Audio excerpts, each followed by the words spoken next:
샬롬, 하나님의 평화를 빕니다. 또 이렇게 영상으로 인사를 드리게 되었습니다. 상황이 어려우니만큼 건강도 유의하시고 신앙도 잘 유지하시기를 바랍니다. 요즘 사회적으로 많은 정신병자들, 조현병이나 소시오패스, 사이코패스 같은 위험한 부류로 분류되어서 비정상이죠. 비정상이라고 부르면서 그들이 사고 치는 것을 이렇게 걱정들 하는데, 그들이 비정상이라면 이제 많은 사람들, 다른 사람들은, 일반인들은 정상이라는 거겠지요. 그런데 제가 볼 때 비정상인들, 정신병자들이 사고 치는 것보다도 어쩌면 정상인들이 사고 치는 게 더 훨씬 더 크지 않나 생각합니다.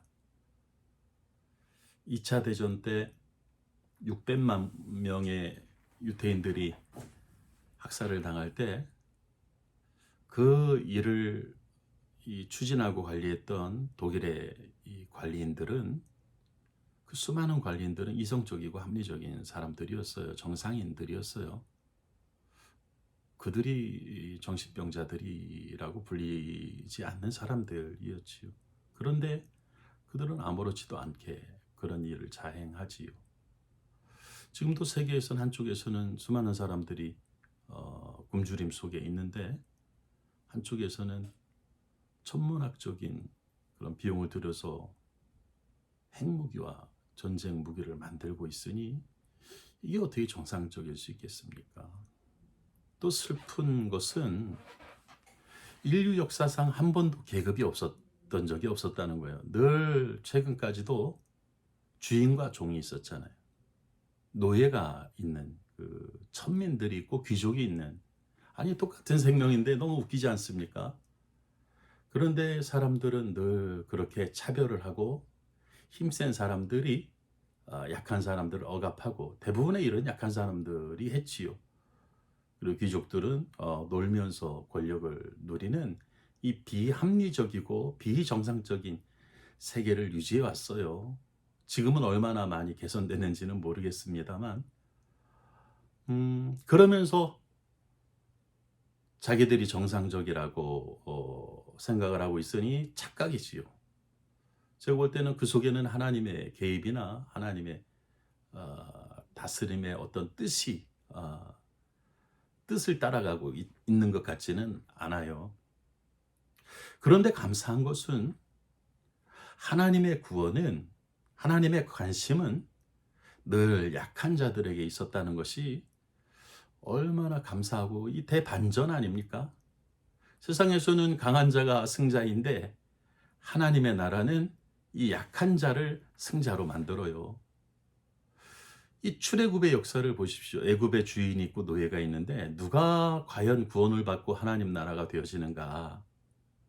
노예들이에요. 노예들이 탈출을 해서 하나님이 이끌림을 받아서 하나님의 백성이 되어지는 역사이지요.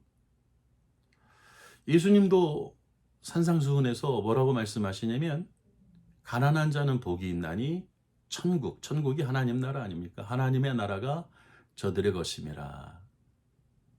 부자들이 하나님의 나라가 아니고 가난한 자들이 하나님 나라에 들어간다고 하는 그런 출애굽의 이 성경의 진리를 말씀하고 계시지요.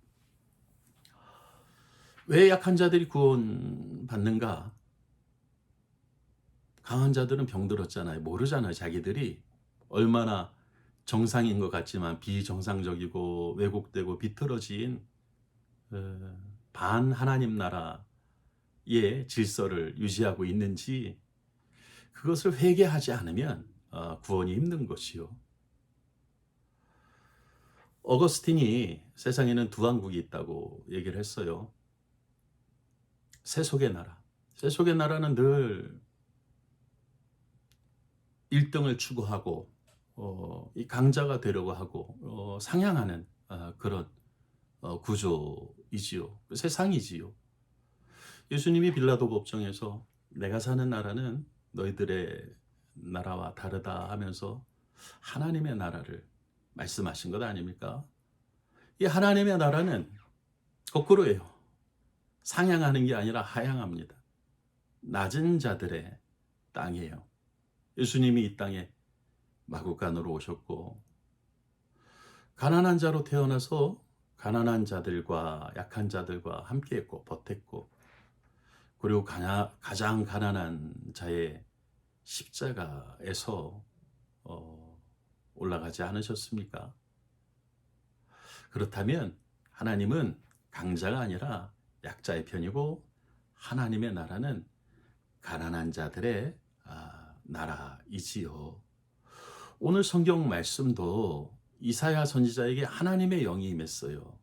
언제냐면 예수님 오시기 580년경 이 하나님의 말씀이, 하나님의 영이 임하니라 그러면서 뭐라고 말씀하시면, 이것은 가난한 자에게 아름다운 소식을 전하게 하려는 것이라고 그렇게 말씀하십니다.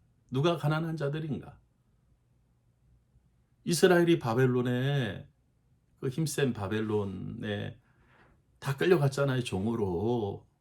얼마나 이게 부조리하고 비합리적이고 반하나님 나라적인 일입니까? 힘세다고 약한 사람들 그렇게 괴롭히면 돼요? 안 되는 거잖아요. 그건 하나님의 뜻이 아니잖아요. 그래서 그 괴롭힘을 당하는 이스라엘을 하나님이 구원하시는 게 하나님의 역사하심이고, 오늘 말씀을 통해서 뭐라고 말씀하시냐면, 포로된 자에게 자유를, 갇힌 자에게 노임을 선포하고, 슬퍼하는 자에게 화관이 꽃모자 아닙니까? 꽃모자를 주신답니다. 그래서 이 재를 뒤집어 쓴 그 머리에 이 꽃모자를, 화관을 씌워 주신다는 이 희망의 말씀. 희락의 기름으로 슬픔을 대신하며 찬송의 옷으로 근심을 대신하게 하신답니다. 그리고 황폐한 땅을 다시금 회복시켜 주신다고 하는 기쁜 소식입니다. 이 가난하고 갇히고 노예되고 슬프고 배고픈 이 사람들에게 하나님의 영이 임해서 그들을 회복시키시고 일으키시고 기쁘게 하시고 아름답게 하시고 구원하신다고 하는 하나님의 축복의 메시지이지요.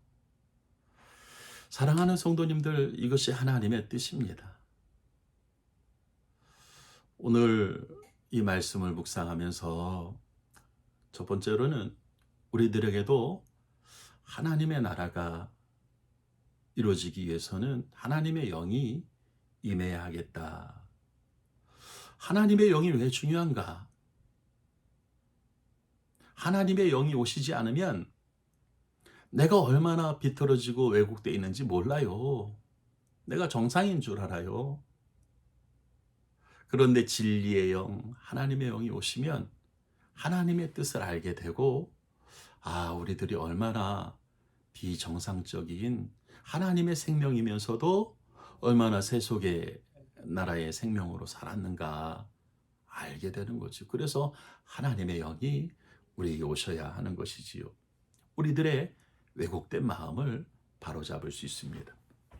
또 두 번째로, 하나님의 영이 임하시면 우리들의 슬픔, 우리들의 우울함, 우리들의 가난함, 우리들의 연약함과 아픔, 이 모든 것을 대반전을 일으키신다고 하는 하나님의 축복의 말씀을 신뢰하게 되는 거예요. 그래서 하나님이 지금 내가 이렇게 힘든 때 나를 놓고 계신 게 아니라 오히려 더 가깝게 계시는구나. 그러면서 세상이 주는 기쁨이 아니라 이 구원의 기쁨으로 영적인 충만함에 들어갈 수 있는, 비로소 하나님의 나라를 그렇게 살아가게 되는 것이고, 그것이 이 하나님 나라가 영원까지 이어지는 것 아니겠습니까? 바라기는 이 성탄의 계절에 우리 성도님들의 삶의 자리 가운데 세속의 나라가 아니라 그것이 뒤집어져서 하나님의 영이 임하시고 하나님의 나라를 살으시고 또 하나님의 뜻을 함께 이루어 드리는 복된 백성들이 되어지시기를 바랍니다. 그리고 병들고 아프고 연약한 모든 성도님들의 삶의 자리에 그 눈물을 닦아주시고 그 머리에 꽃모자를 씌워주시는 그런 하나님의 기쁨의 은혜가 넘쳐나게 되시기를 주님의 이름으로 축원합니다. 기도합니다. 하나님 감사합니다. 세상은 우리를 슬프게 하지만 아버지 하나님께서 우리를 위로하시고 결국은 대역전으로 반전으로 우리를 승리케 하여 주실 줄 믿습니다. 우리의 비틀어진 삶이 하나님의 영이 임재함으로 회복되게 하시고 하나님 나라를 살게 하여 주시옵소서. 예수님 이름으로 기도드립니다. 아멘.